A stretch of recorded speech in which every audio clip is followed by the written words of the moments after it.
Dodge City and in the territory on west, there's just one way to handle the killers and the spoilers. And that's with a U.S. Marshal and the smell of Gunsmoke.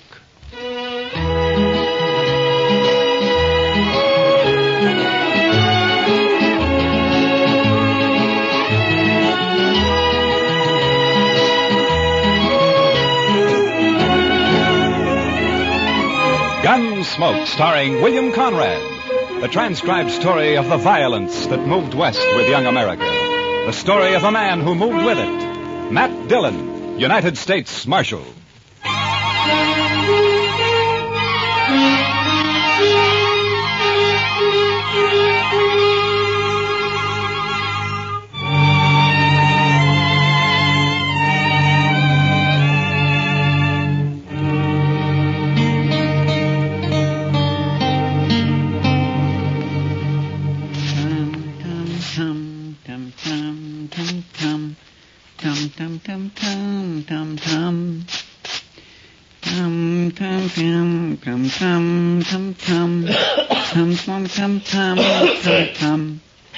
Chester, do you have to do that? You're just stirring up a lot of dust. Well, cleanliness is next to godliness, Mr. Dillon. Yeah, I know, Chester, but all you're doing is getting it off the floor into the air. Man can hardly breathe in here. All right, Mr. Dillon.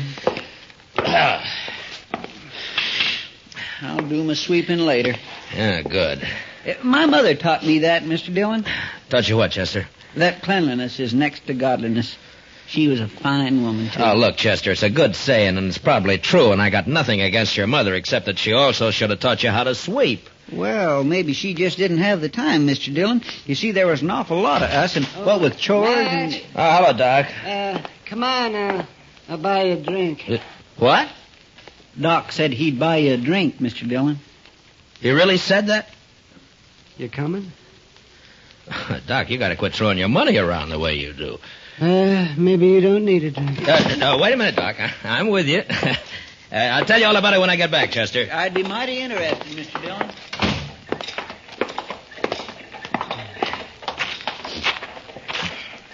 Oh, sure be glad when it gets winter again.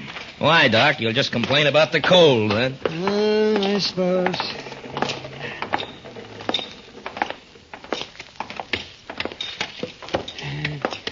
You go sit with Kitty, Matt. I'll bring a bottle of Irish. Okay, Doc.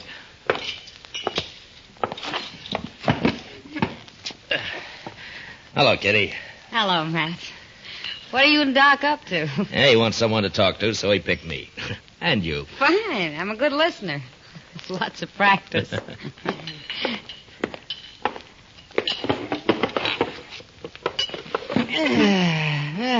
Nice.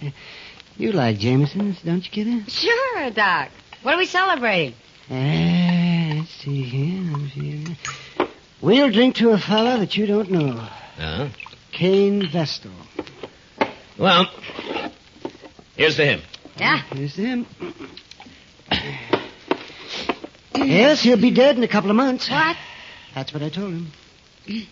What do you mean, Doc? Well, I'm not the only one who's told him that. I'm just the last. Well, who is this Cain Vestal, Doc? Oh, he's just a fella. Came in on the train last night, leaving for Arizona tomorrow. Huh? That's where he's going to die, in Arizona. He's a musician. He plays the guitar, he tells me. Well, how's he going to die? Consumption.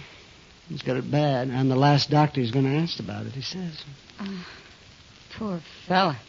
Yeah, the climate out there keep him going for a little while longer. I don't know. He's such a sad man for some reason. Well, who wouldn't be, Doc? No, Kitty. I think Cain's been sad for a long, long time. He's a very nice fellow, too. Nothing can help him, huh? No, nothing. You know, it's a funny thing, Doc. I'm just sitting here thinking. Sometimes you have to tell men they're going to die. Sometimes I have to. Yeah, that's right, man. Oh, say, there he is. See that fellow with the car there? He just came in. Oh. Yeah, I don't think he knows anyone around here. You mind if I ask him over? Sure. Your party, Doc. Oh, good. Cain? Cain? Over here?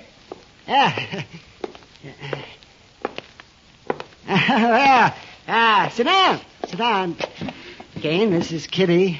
Hello, Miss Cain. Kitty. This is Marshal Dillon. Hello, Marshal. Pleasure to meet you.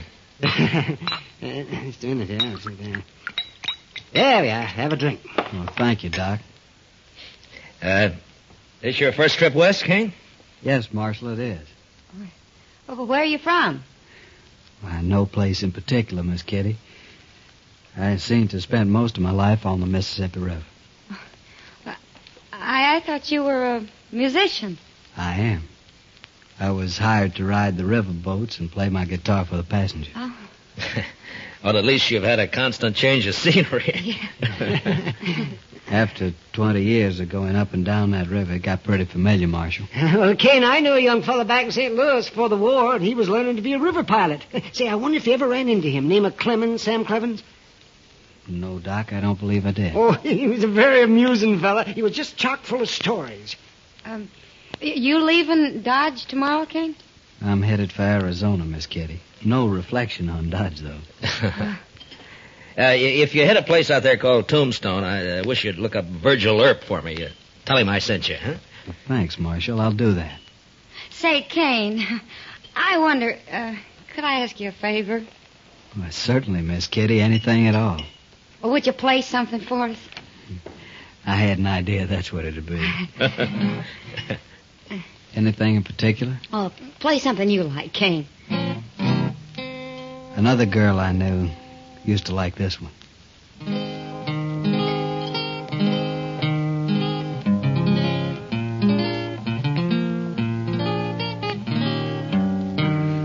Nice.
Thank you, Miss Kitty. I wish you were going to stay here a while.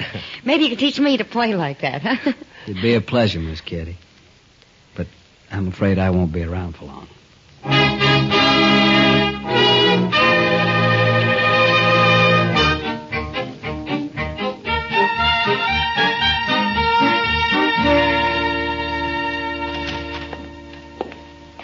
Morning, Mr. Dillon. It's, noon, Chester. Yes, sir, I know, but you went off with Doc yesterday, so I figured I had a little time coming today. Well, that depends on how you spent it. Now, if you've been gambling, Now, Mr. Dillon, you know I never gamble. No, sirree. I was out helping a fellow learn to shoot a 6-gun, that's all. Now? You mean there's a man in Dodge who doesn't know how? This fellow don't. Never had one in his hand before. He's a musician. What? Plays the guitar, he told me. You mean Cain? Cain Vestal? Yes, sir, that's his name. Nice a fellow as you'd ever want to meet. Yeah. But he was supposed to leave on the stage this morning. And what's he done with his 6-gun anyway? Well, I don't know, Mr. Dillon. He just come by here early this morning and asked me if I'd teach him. Yeah. Now, where'd he get the gun? Said he'd just bought it. Anything wrong, Mr. Dillon? No. It just doesn't add up somehow, that's all. Oh, well, he won't cause any trouble. He's not the sort.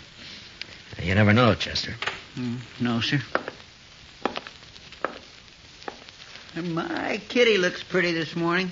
She's got a yellow parasol, Mr. Dillon. Kitty? Oh, I think I'll go see her for a minute. I'll be right back, Chester. Yes, sir, Mr. Dillon.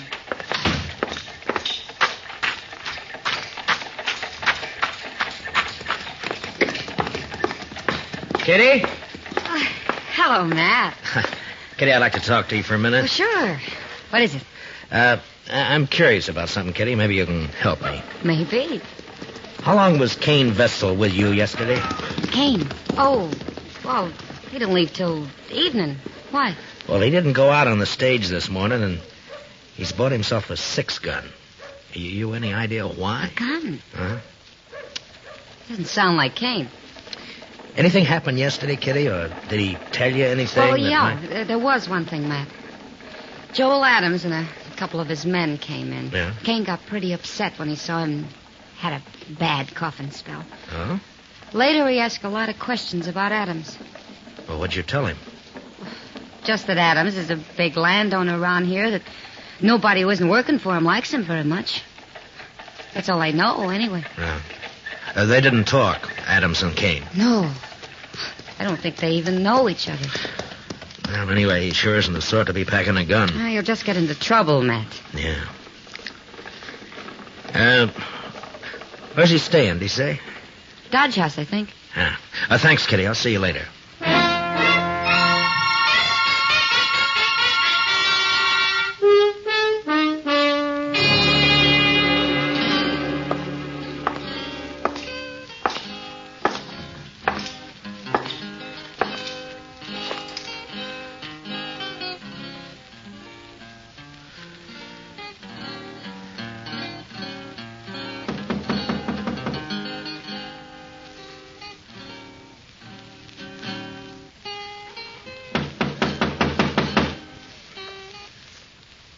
Come in.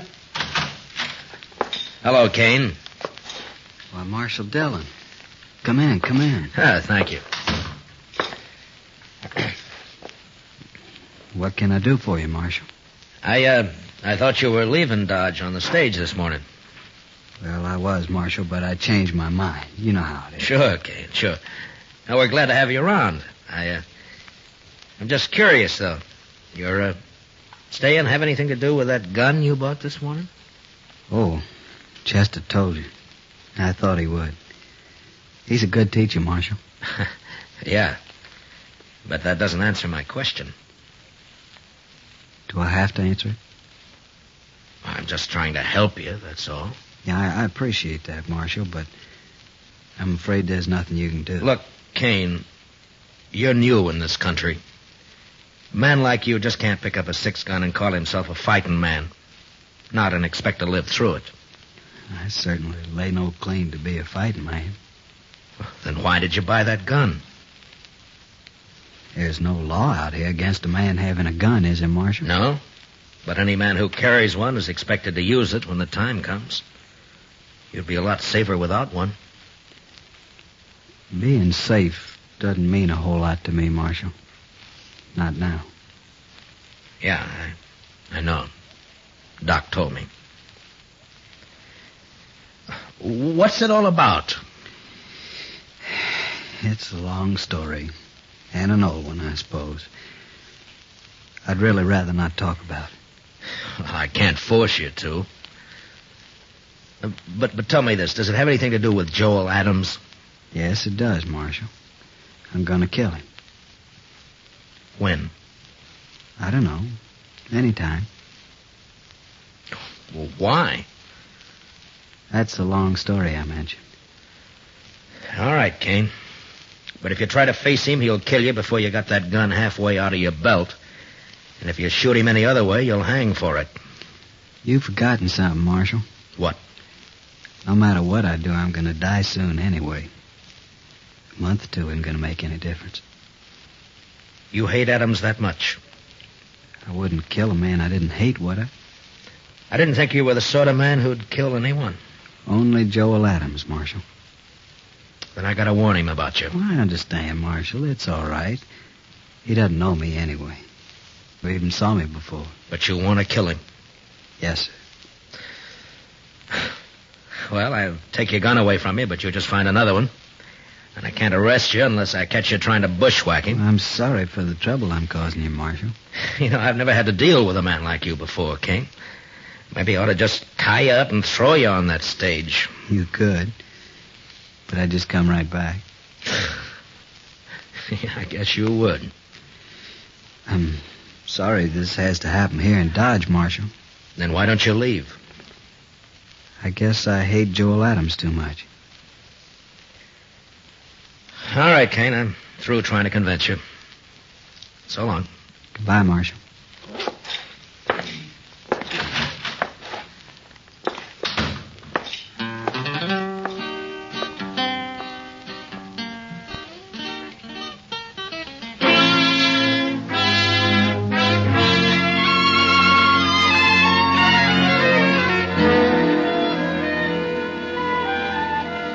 I never heard of Cain Vestal, Marshal, and I never saw him before last night. You must have known him somewhere, Adams. You're trying to make me out a liar, Marshal. I'm trying to save Cain's life and yours, maybe. Oh, he ain't gonna shoot me. I'll kill him first time he looks sidewise. Maybe you won't see him. Oh? Shoot me in the back, eh? Well, in that case, In that case, what? Why, nothing, Dillon, nothing. Forget it. If Cain's shot in the back, you'll be the first man I'd take in, Adams. I don't even know him. Why should I shoot him? I'm only warning you. Well, just leave me be, Marshal. I can take care of myself. See that you do, Adams, and only yourself. Why, sure, Marshal. Only I don't much like the idea of some stranger gunning for me. Makes me sort of uneasy. There must be some reason for it. Don't start it again, Marshal. Ain't no reason. I know. You've led a blameless life. You never hurt anyone. I did you, told Adams? you twice There are now, men Dillon. around here who'd shoot you on sight if they thought they could get by with it.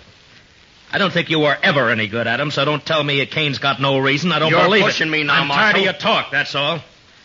Maybe it's true you don't know him, but he sure knows something about you. Well, then he'll wish you didn't. That's all I got to say. Well, just keep out of his way. Give it a little time, and maybe there won't be any killing at all. Why, sure. All the time in the world. All right, Adams. I've done all I can. Just don't worry about me. I'm not. Then goodbye, Marshal. Goodbye.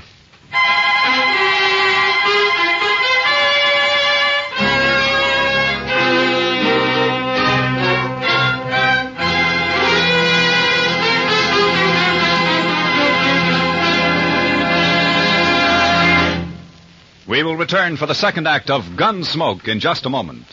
But first, back tomorrow night. Pull up your chair, or better still, roll back your rug. It's the Vaughn Monroe Show returning to the Star's Address.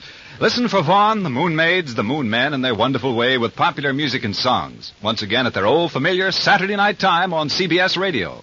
Remember, they're coming back tomorrow night. You and the whole family are invited to this season's scintillating premiere of the Vaughn Monroe Show on most of these same stations. Now, the second act of Gunsmoke.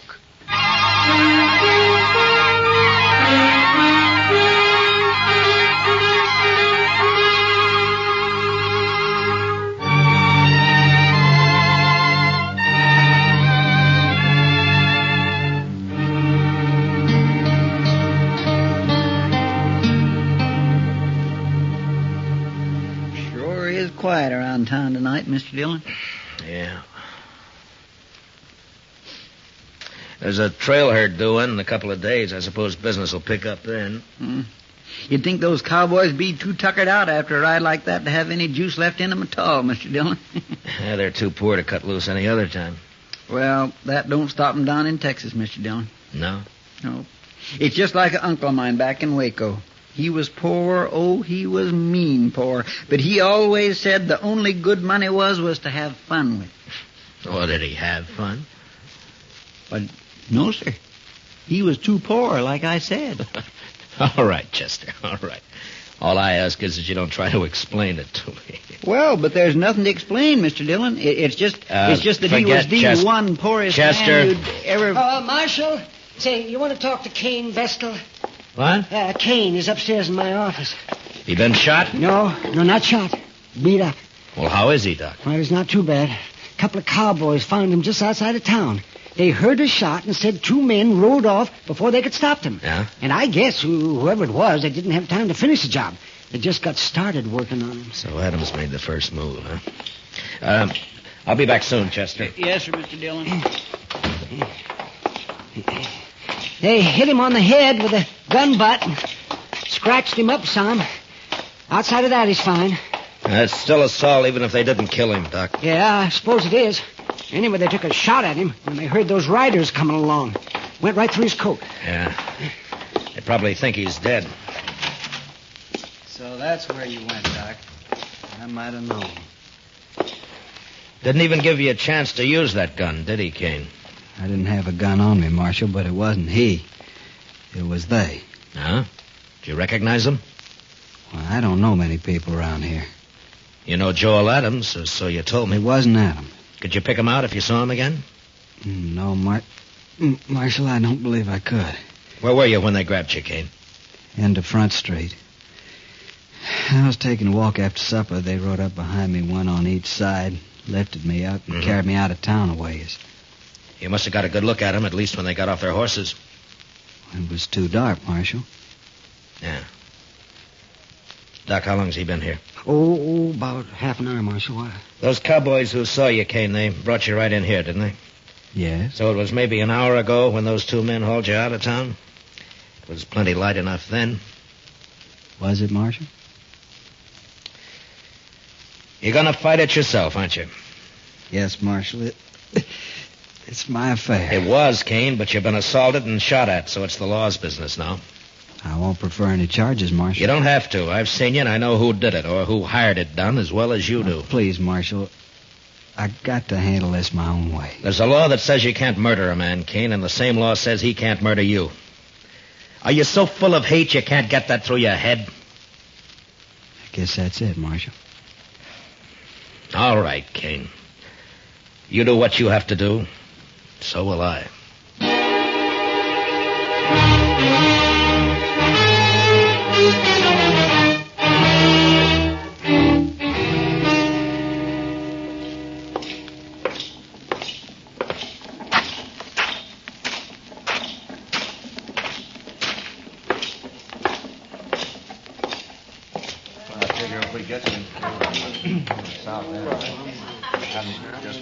Hello, Adams. I've been looking for you. That's late, Dillon. Can't you see me tomorrow? It's not even midnight. That's early for you. You see how this marshal's always trying to get me on the prod, boys? These boys of yours play pretty rough themselves, Adams. Meaning? Didn't they tell you? Tell me what? What they did to Cain Vestal? They did not kill Cain Vestal, and you can't prove it. No, Adams, I can't. Cain isn't even dead. What? You know, I'm curious, Adams. Why'd you think he might be? Why, somebody said he got himself hurt. Joel Adams. You arranged this, Marshal? You know I didn't. Who is he? What does he want? Hello, Joel Adams. Don't strain yourself so you don't know me. Who are you? Cain Vestal. But my name doesn't matter. What are you haunting me for? I never saw you before in my life. That's true. You didn't. But we had a friend in common once. A friend? Who? Julie Travis. What about Julie? You were a riverboat gambler then, Adams, and you had money and fine clothes and a way with women, especially young girls. Julie was only 16 at the time. Never mind all that. So she went away with you. To be married, you told her. Oh.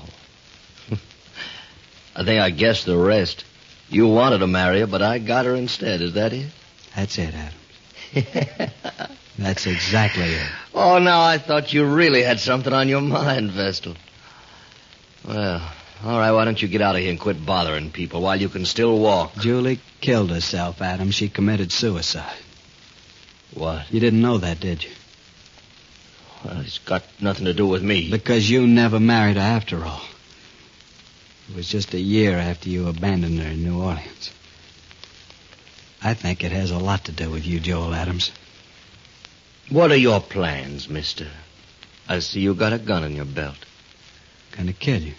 Oh, so? When? Now. Right now. All right, Vestal, draw. Leave the gun where it is, Cain. One thing I always promised myself, Adams. Someday I'd spit in your face. Why, you...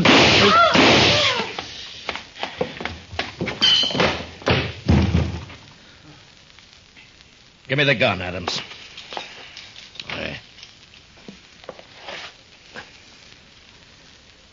He's dead. Well, he was going to kill me. You heard him. He wanted you dead, Adams, any way he could manage. I know it. That's what I say. You're under arrest for murder. What? It was a gunfight. Cain never even moved for his gun. Well, then I'll hang for this. Well, he couldn't have got me any other way. No, don't suppose he could have. I remember the river gamblers used to say, don't matter how you win so long as you win. That Cain should have been a gambler. Maybe he was. Come on, let's go.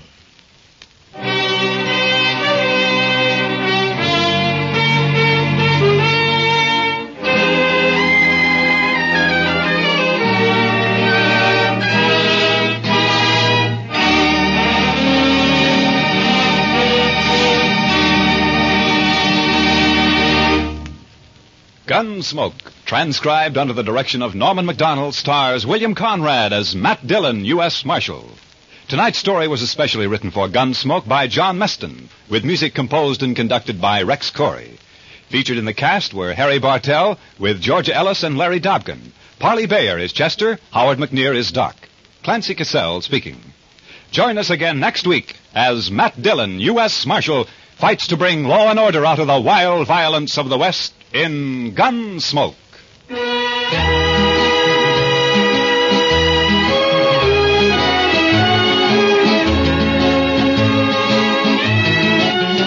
Both back this Sunday night. Edgar Bergen and Company and Eve Arden is our Miss Brooks. Yes, it's the Bergen and McCarthy Show with Mortimer Snerd, Podine Puffington, Effie Clinker, Ray Noble's Orchestra, and guest stars. Back Sunday nights at the Star's Address starting this weekend. Returning the same night is our Miss Brooks, starring Eve Arden as an English teacher ever seeking her special degree in romance. For comedy galore, enjoy Bergen and McCarthy and our Miss Brooks on most of these same stations. Back this Sunday night, presented by CBS Radio. This is Amos, but my real name is Freeman Gosden. I urge you to vote. And as Amos would say, follow the election returns on the CBS Radio Network.